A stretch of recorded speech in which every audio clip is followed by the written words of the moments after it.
Okay, so this is going to be part 1 of the South. Monticello. Monticello, the Virginia home of American founder Thomas Jefferson, is a Roman neoclassical masterpiece. Jefferson moved onto the property in 1770, but the mansion was not completed until 1809, after Jefferson's second term as president. The house was the centerpiece of Jefferson's plantation, which totaled 5,000 acres at its peak. About 130 slaves worked the land, tended livestock, cooked and cleaned there during Jefferson's life. The domed building features east and west-facing porticos that bookend an entrance hall and parlor. Jefferson, ever the tinkerer and inventor, made all sorts of improvements to Monticello to maximize space and light. The 43-room mansion has 13 skylights, including one over Jefferson's bed. The west side of Jefferson's Monticello may seem familiar. It was featured on the back of the U.S. nickel from 1938 to 2003. There is a picture of Monticello. Mount Vernon Estate and Gardens. Mount Vernon was home to George Washington, the first president of the United States. The land in eastern Virginia was given to John Washington, George's great-grandfather, in 1674, and it remained in the family for 7 generations. George spent 5 years at Mount Vernon as a child and later lived there as an adult with his wife, Martha. The plantation grew to 8,000 acres while Washington served as commander-in-chief during the Revolutionary War. Although Washington was best known as a military and political leader, he also left a strong architectural legacy. He designed and built many of the structures at Mount Vernon, including the famed mansion with its distinctive 2-story portico. The estate is now 500 acres, 50 of which are open to the public. Washington and his family lived in the mansion farmhouse section of Mount Vernon. And there is a picture of the estate.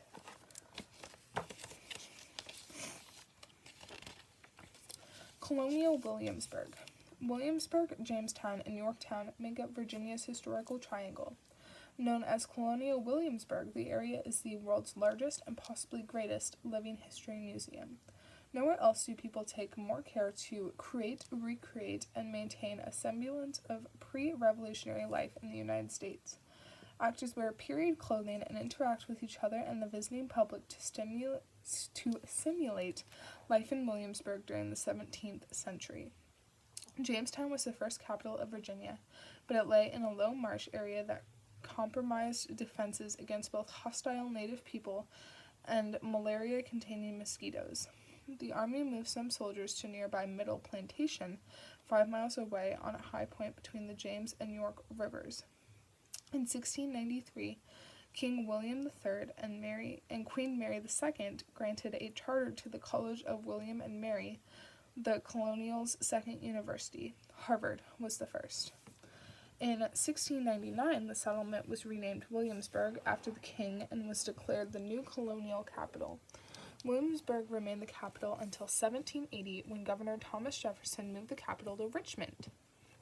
Fast forward to the 20th century, Williamsburg, neglected center of the old capital, was fast decaying until a local pastor persuaded John D. Rockefeller Jr. to take an interest. Rockefeller quietly bought property and privately financed a plan for the city's restoration.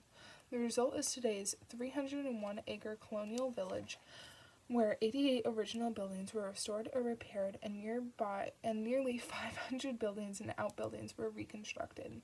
Colonial Williamsburg is a living museum, meaning while tourists visit museums, they are also invited to immerse themselves in another century and its homes, handicrafts, clothing, stores, taverns, gardens, and jails, as well as its people.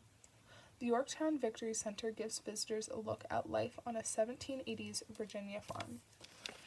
There's the picture of that farm building. Today, the Colonial Williamsburg fifles and drums are boys and girls ages 10 to 18 who carry on the tradition of military music. There's a picture of them in their military garb playing music.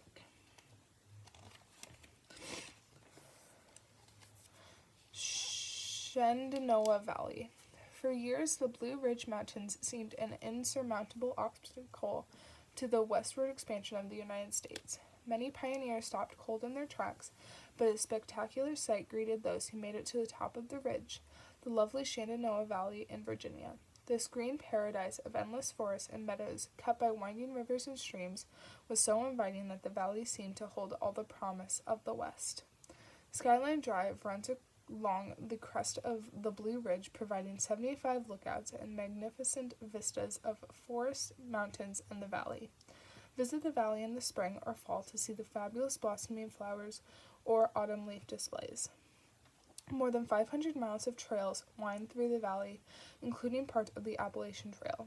There are also numerous waterfalls, a dozen of them drop more than 40 feet. The lush Shenandoah Valley stretches from Harper's Ferry, West Virginia, to Roanoke and Salem, Virginia. There's a picture of off the cliffside. Stephen F. Udor Hazy Center. The Stephen F. Udor Hazy Center, an extension of the Smithsonian Air and Space Museum, was built to display the thousands of aviation and space travel artifacts that won't fit into the popular Washington, D.C. Museum.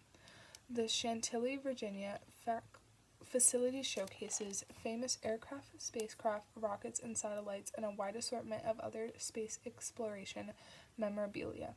A cavernous hangar that is more than 3 football fields in length and 10 stories high, the center houses the Enola Gay, the plane that dropped the atom bomb on Hiroshima, a Concorde that once traveled in and out of adjacent Dulles Airport, the world's fastest jet, the Space Shuttle Enterprise, the Gemini 7 space capsule. Interactive exhibits include a simulation of a shuttle flight, and special activities for families are offered throughout the year. There's a picture of the shuttle hangar, and there's the camera.